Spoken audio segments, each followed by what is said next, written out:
Welcome to the Zapata brand. And now, your host, George Zapata.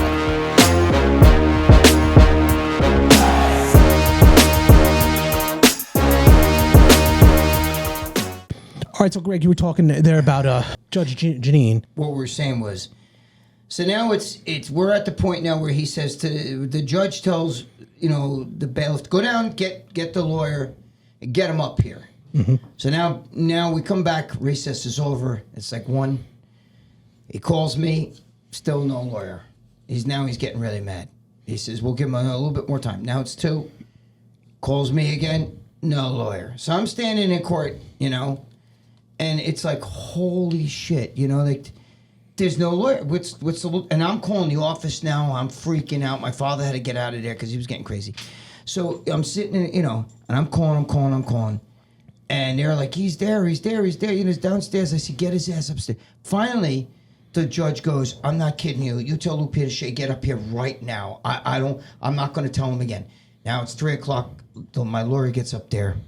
And my lawyer's like, yeah, Rana, I'm really sorry.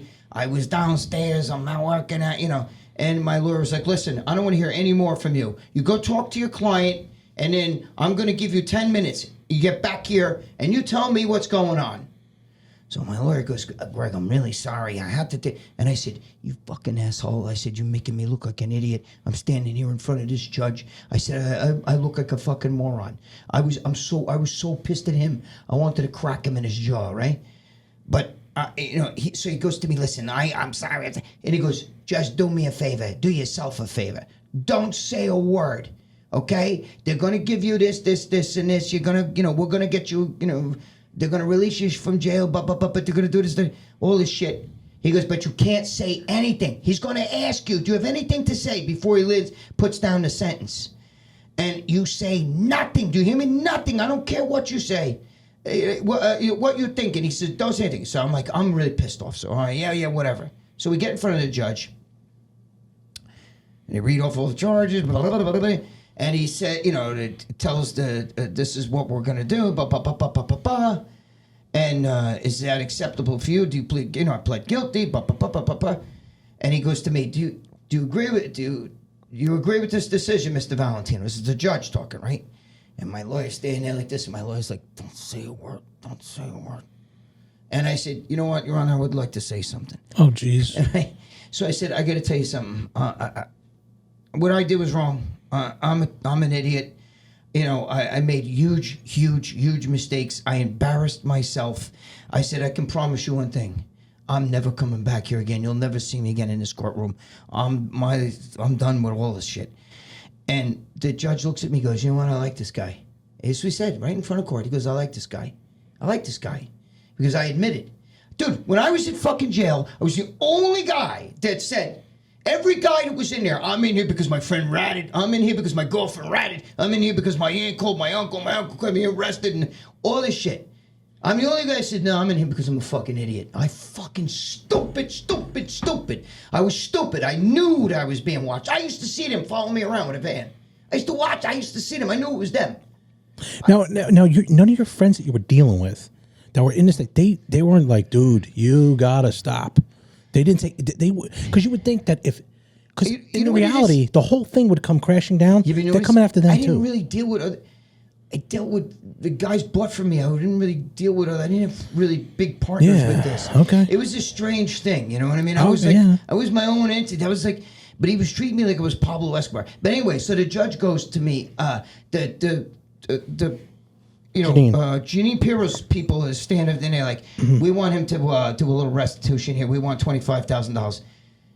Now remember, they in fines, right? So they just took $250,000 from me, cash, right? From my and the judge's name is Richard Molia, Judge Molia, and Judge Molia goes, I'm not charging. I'm not giving this guy a $25,000 fine. He goes, that's out off the table. He goes, you took $250,000 from his family.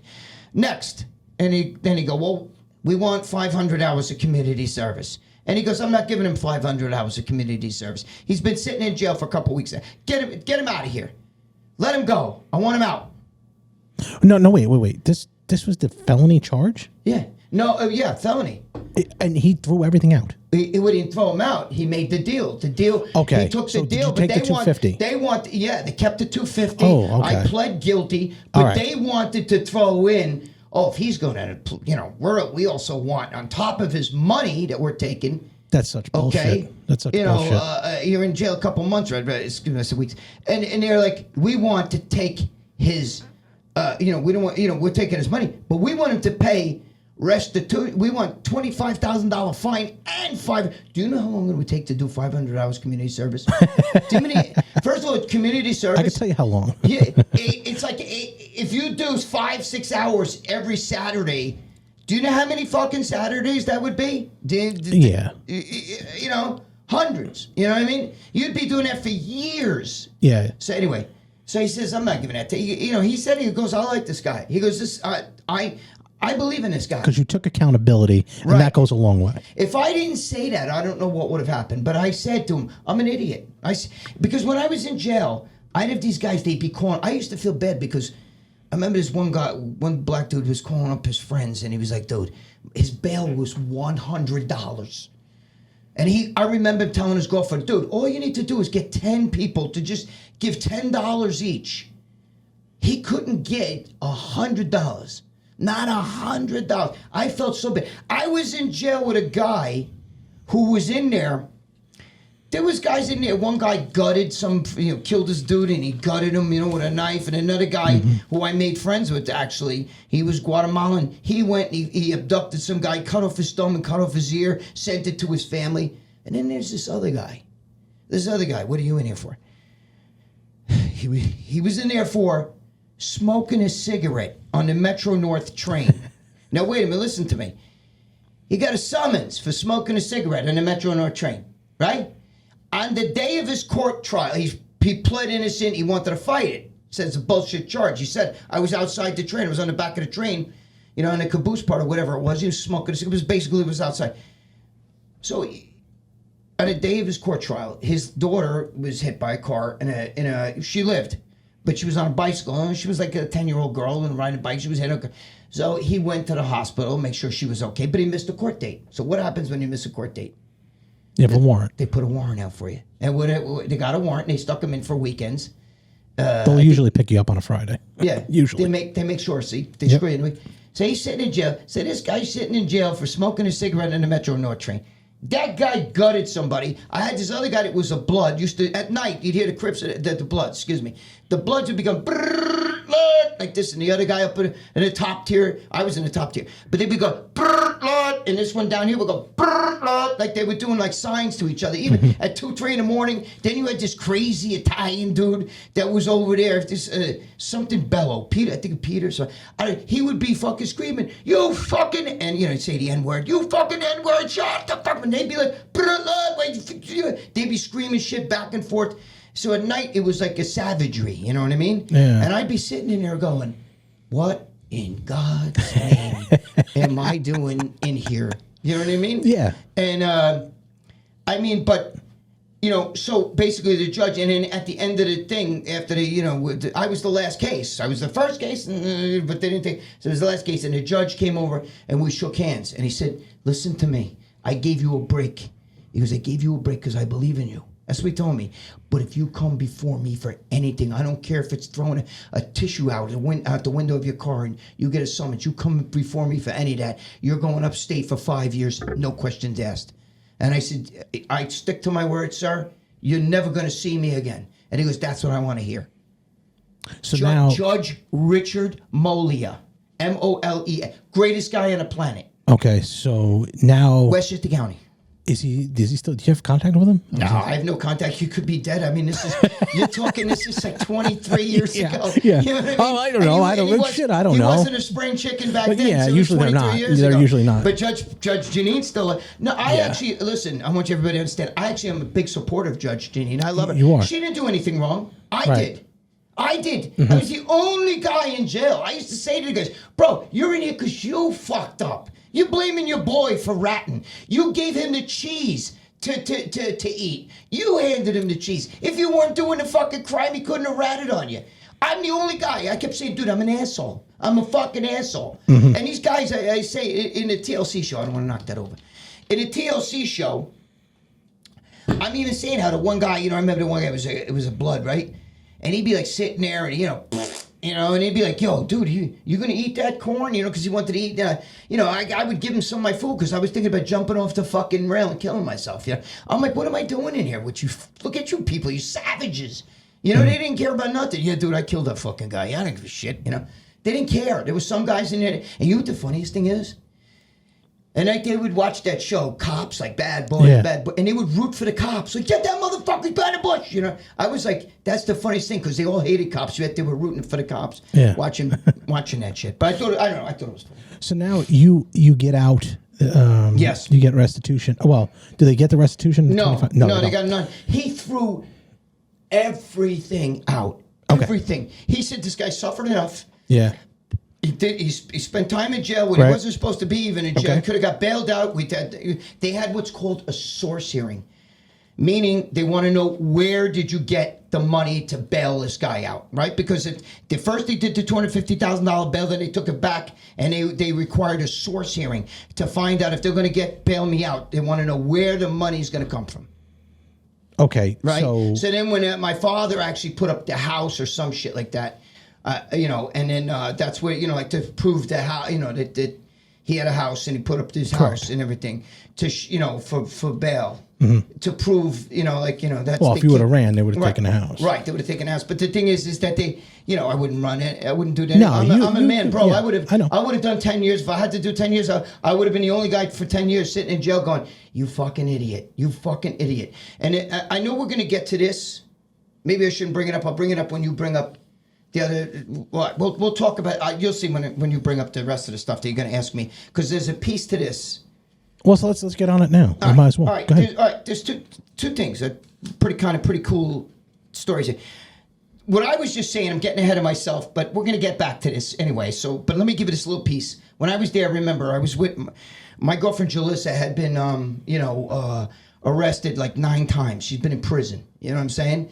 And she used to tell me, bro, you don't know what it's like. She was a heroin addict, and she was a gangbanger and everything. She was in prison, gang related shit and everything. And she was a heroin addict. She kicked heroin in jail, And she was telling me, bro, you don't know what that's like. They threw me in a room where I'm fucking shitting all over myself and vomiting everywhere. And they come in and they would take a hose and they would just hose me down, Now, she was in Jersey. I don't remember which jail, but, and they would, she told me the water was so cold and, you would die and you were like, please, God, take my life. Because kicking heroin iced cold turkey. And she was a bad heroin addict. And she used to tell me that there's no God in jail. You don't know what that's like. There's no God in jail. And I remember when I was arrested and I first got brought into jail and the door closes and they lock in. I'm in a little small room, half the size of a bathroom. And there's a steel door, no bars. You don't know who's in the next room. And the door just goes like this, closes. And I'm sitting there going, oh, you're getting claustrophobic and you look and it's just a toilet, a sink. There's no roommate. I'm by myself, and a fucking, it's like isolation shit, and a bed, which is really not even a bed. It's like a bench press. You know what I'm saying? It's small. It's got a pad like this thick, no pillow. I had to make a pillow out of taking my shirt off and rolling it up, and then just a blanket. And I remember saying like, holy shit, Jalissa, I'm in your nightmare now. I'm in your nightmare because. She was a fugitive too. Even like when I was with her, she escaped, from Jersey. She, they wanted her, back in jail and everything.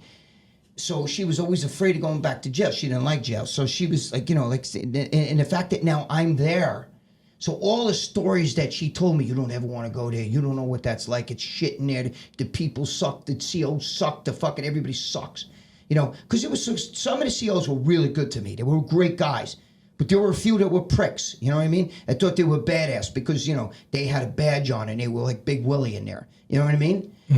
And the other thing was, this is the story, I think I've told this before, but this is when, there was this kid who used to train in my gym. He had red hair, freckles and shit, and he was like, used to like idolize me, you know what I mean? He used to be like, dude, I want to be like you. You know what I mean? Like, and he always wanted to buy steroids off me. And I was like, dude, just pay your dues, man.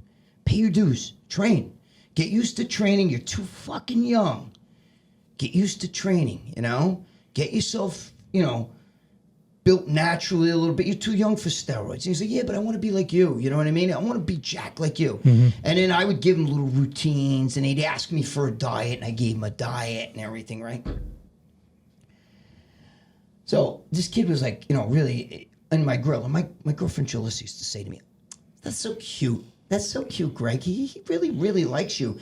He really, you know, you can see he fucking like idolizes you. Why don't you just, if he wants to do steroids, let him do steroids. I'm like, no, he's too fucking young. I'm not going to do it. I'm not going to give it to him. He's too young. Because I'm against like 18, 19, 20-year-olds who are doing it. But that's another story. So, fast forward, I get arrested. I'm going in jail, right? They're bringing me up. You're carrying your shit.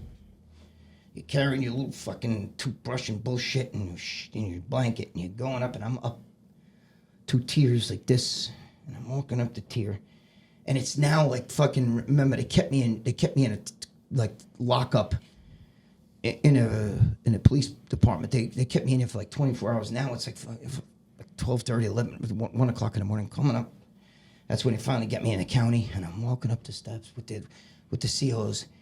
And you see like little lights here and there that are on in a cell. This guy's in on his cell. This guy's in on his cell. And sometimes you'll see somebody looking out, see who to bring it up, you know? And I look at him, passing his cell and the light's on. And I look, and it's that fucking kid. He's in jail. And he's looking at me. Like this, watching. Like this, with his mouth open. And he sees me in there. And I look at him, and I'm like, holy fuck. And I get up to my cell, and I look, and I can see him still looking to see which cell I'm in, like this, through his window, like that, right? And I fucking even said to him, oh, you want to be like me? I guess you're just like me. I don't know. You know, I found out later on he was in DWI, and I think he was doing weekends there. You know what I mean? Yeah. But this kid wanted to be like me, and here he is. He's in a fucking lockdown. Just like me, you know what I mean? Like now you're just like me, I guess. You know, now your life is fucked too. You know what I mean? You know, you get what I'm saying? Yeah. So I mean, like that actually hurt me. You know what I mean? Like I was like this, like holy shit, am I that bad of a fucking role model that this fucking kid? He didn't do anything even directly what I did. You know what I mean? I believe it was DWI. So it's a long time ago, but you know, I was like his idol, and he was like shocked to see me being like, you know, reduced to this, you know what I mean? I'm standing there with the fucking orange jumpsuit on, walking up these steps, wearing like fucking slippers and shit, you know what I mean? So you went from the highs to the highs, right, where at your time, you know, you're slinging big time roids, you're 100%. doing whatever. Now you're at the lows of the lows. You got a kid who idolized you, is looking at you, walking across walking across the cell, right, and being like, "Here's a guy who I idolize is now here, level playing field." How'd that make you feel? It made me feel like shit. That's why I said to him, I yelled to him, "You want to be like me? I guess you're just like me now, huh?" But what I really meant is, I'm at my low point, right? My pride, and that, you know, now I guess, you know, I'm no kind of role model because I'm no fucking better than, not that I was better than him before, but what I'm saying is like, what's to look up to now? Yeah. You know what I mean? Yeah. The only way you're going to look up to me is see that I'm in a cell up here and you're over here. You know what I mean? It was very disheartening. And that's when, after that, that's when I said to Julissa in my head, like, oh my God, you know, I'm in your hell. I'm in here, dude. I'm actually in here. I'm in your hell. I'm in that hell. You always told me about this. You never want to go there. You don't ever want to be in that position. And now I'm here. I'm there. I'm in that fucking hell. And I had nobody to blame but myself. And that's why, again, I would tell every fucking guy in there, bro, you're in here because of you, not because somebody ratted on you. You let them rat on you. You gave them that opportunity to rat on you. Just like when my father said, don't drink alcohol because you lose control. Well, it's almost like I drank alcohol. Now I no longer have control over what happens to me. Yeah. And that was a big mistake for me. Listen, I could go back to, you don't think that I know everybody in bodybuilding, bro. I know some of the biggest drug dealers. You don't think that I could have got back involved in that and I could be sitting pretty making scotto? So you're saying once that happened and you were given that extra chance by the judge, you never. You know what's funny? It made me hate. I blamed bodybuilding a little bit too. You know what I mean? Because it's a dirty sport. I mean, you can't. Let's be honest. You're not going to go anywhere in bodybuilding unless you take steroids. Yeah. You could be the greatest natural bodybuilder that ever lived. You'll be the NBA, Natural Bodybuilding Association, Mr. Olympia. Nobody knows who the fuck you are. Nobody gives a shit about that. You're not IFBB. You're nobody. You know what I mean? You're shit. You know what I mean? And now today, even if you're IFBB, they're giving out pro cards to people who don't deserve it. And it's funny. And it's funny that you bring that up because you're subscriber at Richard Holloway and 4494. He is a huge fan of classic bodybuilding. Yes. He wants to know, in your opinion, number one, why they don't get the promotion that the regular US Open does. And what is your preference? Do you prefer the classic physique or do you prefer the US Men's Open? I know that this is going to sound crazy, but I love classic physique. And he does too. He's a huge fan. And I was corresponding with him. He was saying he loves it because it's all very symmetrical. I love classic physique. I love it. If Arnold was a bodybuilder today, it'd be classic physique. Now, is classic, are they natural? No. Yeah, no, but they're more of an aesthetic build. They don't look like, they don't look like a giant, big Rammy, like big Rammy. Fucking ripped. Yeah, like that kind of stuff. Like all these new guys today, everybody and their brothers, 300 pounds. Dude. When Arnold Schwarzenegger was winning Mr. Olympia, back when I was younger, Mr. Olympias, there was an over 200-pound class and an under 200-pound class. Did you ever watch Pumping Iron? Yeah. All the great bodybuilders were in the under 200-pound class. Franco Columbu, Danny Padilla, Frank Zane, all those great guys, Robbie Robinson, they were all under 200 pounds. My boy, Lee Priest, who I love and respect, in my opinion, is greatest small bodybuilder. Lee Priest, I don't even think was 200 pounds. I think it was like 190 something, whatever. Now today, you can't even get guys to go when they raised it to 202, it's still too light. They had to raise it to 212 because today, guys who are 5'2", 5'3", can't even have trouble making the 212 class. Arnold was like 10 pounds, 12 pounds off the 212 class. Arnold was only like 224, 225. I don't even know if he was 230. What do you think of like Brandon Curry's physique? I like that physique. I mean, it's big, but it looks very clean. I like Brandon Curry's physique. I'm kind of partial to Victor Martinez because he's my friend. Okay. But he had... I like his physique too. What I loved about Victor is... He didn't get the gut. He has. You have to know Victor in person. I know Victor. He's got a small waist. He had the V tape, just standing like this. He doesn't look overly huge. He looks beautiful. Just clip that. Victor Martinez, I love you. But your physique is the greatest physique. I love that physique, and I'm not just saying it because he's my friend. His legs bulb out. His waist goes in.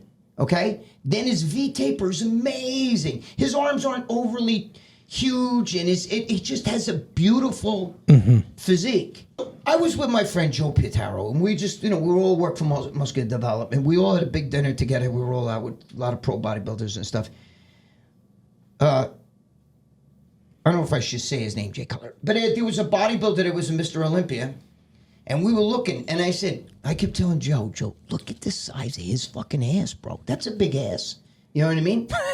And Joe's like, I don't know if I should be looking at his ass. Yeah. But what I'm trying to say is the waist and the ass. I mean, there is guys out there like that got, size 40 waist ripped. Now, I understand you got abs and it's ripped. There's even veins there. But it's a 40-inch waist. Victor Martinez had the tiny waist. The Flex Wheeler. Those kind of guys, those guys would clean up in the classic. That is what a classic physique is. Classic physique isn't natural, isn't small. It's a beautiful physique. And Frank Zane, Lila Brada, beautiful physique. By the way, if Lila Brada's watching this, I never forgot you. I respect you always, and I love your boy Hunter. I don't know him, Hunter just competed. But I root for people because I like them. I don't know the kid. I never met him, but I love his father. I love his mother. I know Robin. And I know the person. They were at my place, for 3 days back in 1988. But you know, I hope that I'm rooting for Hunter LeBron because he comes from good parents, and I seen interviews with him. I go by the person. I don't like these guys that like walk around and have no personality. Some of these guys. If you had somebody, you see, I don't shut the fuck up. Poor Joe's over here like, holy shit. You know, Joe's heard some of this stuff before, but Joe's his brother. But you know, we prefer Jersey Jay-Z. Jersey Jay-Z. Yeah. Okay, well there you go, Joe Zapata, Jay-Z. So listen, that's the real Jay-Z. But you know, the thing is, a lot of these guys have no personality. You know, you talk to Lee Priest. Dude, Lee Priest is my boy. You know, we've been together a bunch of times and stuff. We've eaten together. He's fucking funny. And he's the way you see him on the interviews is the way he is. You put me and him together, and then you get Jimmy the Bull and all those get forget about it. Yeah. Not only you not going to get a word in edgewise, none of us, we start yelling above each other. We start trying to talk over each other, you know, like that. What about, and two of my favorite, I'm sure you know them. I think you probably worked with them. I always liked Sean Ray. It's funny you say that because Lee Priest is my boy, okay? Mm-hmm. But I get along. I tell him I get along with Sean Ray. Sean Ray, actually, I like Sean Ray. Sean Ray is one of the guys who actually tipped me off. He called me and told me that Steve Black, when I had the problem with MD, that I was going to get the kibosh. You know what I mean? Mm-hmm. He warned me that it was coming. He said, Greg, I got to let you. I respect you. I play around like I did a video with sunglasses. I said, I'm talking to Sean Ray. That's it, playing around, but I like Sean Ray. I do. I get along very well with him. I know he's stuffy to some of you people. I know you don't like his personality. I like him. I judge people by the way they are, you know, by me. Mm-hmm. You know what I mean? If they're good to me, you know what I mean, I'm good to them. And the other one I always thought had a great physique was Phil Heath. I know Phil Heath. I don't know him well, though. That's the whole thing. I've met him. I like his physique. I think he's a little bit cocky, and he lets these guys on the internet get to him. Can't do that, bro. Got to thicken his skin. Thicken his skin. Don't. The guy who, you know, who's great, if you were ever around, is very funny, witty, but has a dry humor, which I like, is Kevin Levrone. I know Kevin. Dude, Kevin Levrone, I know him before he was a pro bodybuilder. You know what I mean? When he was going up against my boy Paul DeMeo, I was there with Paul DeMeo when, you know, Paul beat him in that what was it, Junior USA, whatever the hell that was. I was there. You know, I met Kevin too. Kevin's a great guy. I love Kevin Levrone, one of the greatest bodybuilders ever. But a great man, a great personality, big heart. I love that. Ronnie Coleman, great man, great man, big heart. Never would put anybody down. Never would say no to somebody. You know what I mean? People like that, you know, they're great people. Mm-hmm. There's some assholes in the sport, but you know, those guys are great guys. It seems like majority of them are good people, good guys. Yes, that's there because you guys have a camaraderie. You're all involved in the same situation. 100%. I just want to say, I do. You asked me about classic physique. I like classic physique because I think bodybuilding has got out of hand. What classic physique is today is what bodybuilding was back in the day. It's almost the same. It's just that, you know, now it's out of hand. And a lot of drug use. It's all drugs. And that brings me to my next point. Okay, so you have Dallas McCarver. Mm-hmm. You have Rich Piana. Mm-hmm. Just recently, Mr. Aesthetics. He's a TikTok kind of guy, but has like a 1% body fat. I didn't know who this guy was at the time. You know, Rich Piana was the one that I really... Mm-hmm. You know, I could see that coming a mile away. There's now this perception of how bad the steroid abuse is now. Yes. It has gone to a different level. Some people are claiming SARMs are safe. Some people are claiming you can do this and get away with it. Boston Lloyd, you know, I know he was a friend of yours. I know Boston, Yep. When you see that, what goes through your mind? Because you were in the dark side, and you were in the other side. When you see that, and then you see all these other people idolizing those people, and I'm not knocking them. They've passed. I would never do something like that. But there is a danger zone there where they're really, because these kids were young. They're young. You gotta understand something. I'm different than most people. I stick my hand on a fucking fire and it burns me. I'm going, boy, I'm never doing that again. These people were all warned. They all knew that there was problems. you know, I love Boston Lloyd, but if you don't have a kidney and you're still taking stuff, or you don't, you know, you got, you know, Rich Piana knew he had heart problems and all these different things. If you fuck around, and you think you're going to outwit Mother Nature, it's not going to happen. And what I look at is they put this stuff out there, and I've seen videos of you with talking about Tony Hughes, how he gives you the good and he gives you the bad. Right. If you think that Jay Cutler is eating whatever the hell he wants, and you know he's maintaining that physique by taking nothing, because his insulin would got to be through the roof if that happens. And I don't know. So allegedly, I don't know. But I know you can't keep that physique. I know stories that these guys. So what I'm saying is, insulin's insane. It's got to be. That's a bad situation, especially if you're doing bro science. That ain't going to work out good. In the end, it's not going to be good. You can't listen to the internet. And that's what I The mean. internet, I've seen things in anything, like, you know, that all this shit about mushrooms and ayahuasca and all this stuff, you know, it helps you see the reality. No, you're fucked up. You're hallucinating. You're not really seeing God and spirits and angels that are you're hallucinating. Do you understand? Mm-hmm. It's a hallucinogenic. That's what that means. You're not seeing some reality. I don't need a drug to make me see a reality. Now, let's put that in bodybuilding here to nutshell what you're talking about. First of all, a lot of these guys, it doesn't come out of nowhere like, oh, God, Joe Martinez just died of kidney problems. Oh, shit, it's not like he was fine one day, also dropped dead from a kidney problem. He knew he had kidney problems. He knew he was in kidney failure. All those guys, like I loved Derek Anthony. He was one of my boys. He was one of my boys. I'm the one who got him the fucking podcast. Okay, Voice America. I'm the one who got him into that. Okay, he called me, asked me what can I do, and I hooked him up with them. Yeah. Okay, I love him, but he knew you're in the hospital. You get out of the hospital, your kidneys are gone. You failed, and you still have this need to be huge. I can be huge. I'm a hyper responder. I was telling your brother. Look at me. I mean, I'm built and everything, because this is what I look like before steroids. I'm going back to what I look like before. If I wanted to, it's just like when people say Synthol. If that was the case, then I could still have these giant arms right now and be giant everywhere. Just take Synthol. If I wanted to, I could do that. But you got to understand something. I know that my heart, I'm a 63-year-old man. I don't need liver problems. I don't need kidney problems. So I don't care about being huge anymore. Look at Dave Palumbo. Dave Palumbo, you got to see Dave in person. When he was like 310, 325. I know him back then. He wasn't even fat. He had no body fat. Okay, he had the bubble gut, whatever you want to call it. But he was shredded. He was a fucking monster. I'm absolute mass monster. Ripped. He could do that again. Me and him will sit and talk all day, all night, me and Dave. But you know what? He said, I got kids. I don't want to die. I want to be there for my kids. I want to see my kids graduate school. And how is he health-wise? He's got issues, you know what I mean? He's got the heart problems and all that stuff. A lot of it's genetics. I don't know if it's past drug use that caught up. I don't know. I think he says no, it's genetics, and I'll take his word for it. Dave's very smart, and I'm very gullible. So, but the thing is, none of these guys, if you knew that you had heart problems, right, or whatever, would you go out and take steroids so you could still be built? You'd be out of your mind. You'd be out of your mind. You'd probably do. I'd probably do the opposite.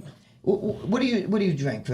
What's your favorite drink? I don't mean alcohol, like any drink. If you had to go have a drink with a sandwich right now, would you drink a Diet Coke? What do you drink? Water. Okay. Water. If God said to you tomorrow, look, you can, and if you drink any water, you have to drink anything else but water, or because water's going to destroy your kidneys right now. Would you, as much as you love drinking water with your sandwich, wouldn't you drink something else? Of course you would. Right. Because if you know that what puts you in this position is the steroid that put you in that position. Do you know why?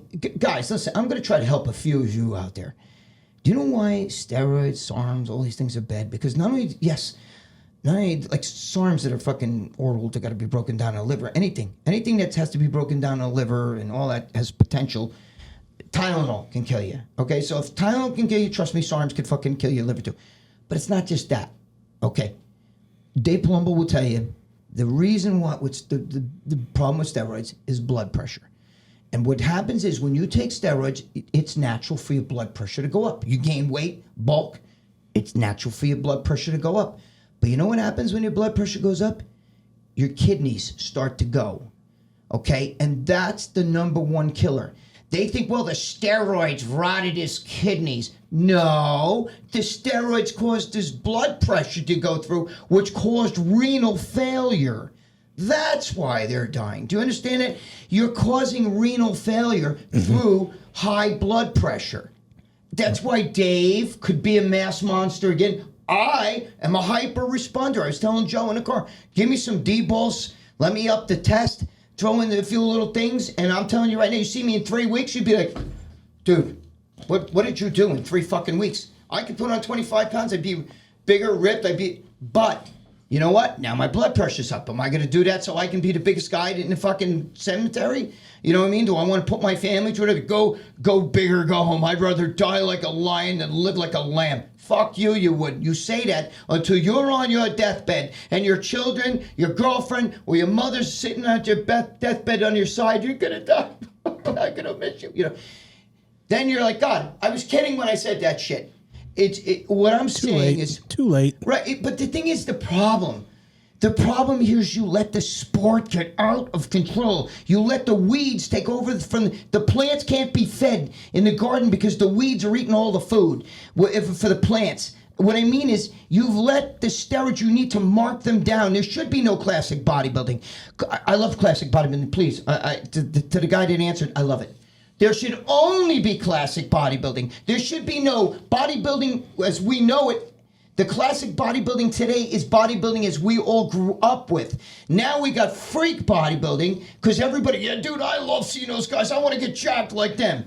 Until you get locked up in jail, okay, and then you're crying for your parents to come bail you out or whatever the fuck, or you're dying and shit because you go in jail from the biggest guy in jail to Pee Wee Herman, and the rest of the guys in jail don't give two fucks. They'll take your eyeball out with a fucking fork. They don't care. Plastic fork. I was in jail with a dude that was small. He was this little Spanish kid. He used to do that. He used to do this little fucking reggaeton rap, and nobody fucked with him. He took some big black dude. He came up from behind him with a plastic fork and in the eyeball. You know what I mean? I wasn't there. I mean, it happened way before I was there. But he had that reputation. Don't fuck with him. Let him go. If he's going to do that reggaeton shit, don't even say a word to him. Let him go. You know what I mean? Because they're crazy. There's a big difference. You see, tough, they don't give a shit. You can throw Mike Tyson in jail. You can throw fucking Conor McGregor in jail. There's crazy. You can't. Crazy doesn't deal with this. Crazy is the worst thing you can imagine. They don't give a shit. You know what I mean? They'll come at you. They'll fucking wait till you're not even looking. They'll stick a fork in your eyeball. What I'm saying is, I don't know, how am I getting on this? We started with the bodybuilding. Anyway, what I'm saying is when you go to jail or you're in trouble, all of a sudden, then you realize, oh shit, you don't need, the sport has gotten out of control. You don't need all this super huge guys, 300 pounds ripped. The bodybuilder hasn't evolved since what's his name? Even Ronnie Coleman. Ronnie Coleman's a bigger man. But these guys today, you got guys my height that are weighing what Ronnie weighed. You know what I mean? The bodybuilding hasn't evolved since 2000. It's that the drugs are out of control. And these young kids today, there's kids I see on the internet that started, it's COVID, I'm doing a little TikTok video here, COVID's 2020, and I'm thinking about doing a little workout, so we're going to do get big in 100 days. And now all of a sudden they start taking runs, and now they're on, now I'm done, COVID's over, it's 2 years later, and I'm fucking 100 pounds heavier. You know what I mean? And they're all jacked. Mm-hmm. And I'm like, dude, first of all, when you stop, that's all gone. Every bit of that's gone. Every bit gone.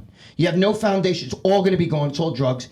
And second of all, you're in for trouble. You can't gain 100 pounds out of nowhere. Okay, I know people say, Valentino, look who's talking. Did you see what you look like? You talked about all this drug use, and first of all, I trained 23 years naturally. Second of all, I'm telling you, don't do what I did. I said, you see that hole right there? That's a dark hole. There's no God down there. You don't want to go down in that hole. You won't survive down there. I got lucky. I crawled out of that hole, and I'm telling you, the demons in that hole will eat you alive. You don't want that. Don't do what I did. Forget about being the biggest guy in the mall, Mr. Mall, you know what I mean, Mr. Class Reunion or whatever the fuck. It means nothing because the minute you get off that shit, they put you in jail and you can't do your little babanya in no time. And the guys in jail will love it. They will laugh at you and you will be there because they're not afraid of 20-inch arms. They'll stick it up your ass. Anyway. Well, that wraps up part 3 of the Gregg Valentino series here on the Zapata Brand Podcast. On the next part 4, we're going to have a Q&A. The questions that you have asked Gregg Valentino, he's answering right here on the Zapata Brand Podcast. Stay tuned.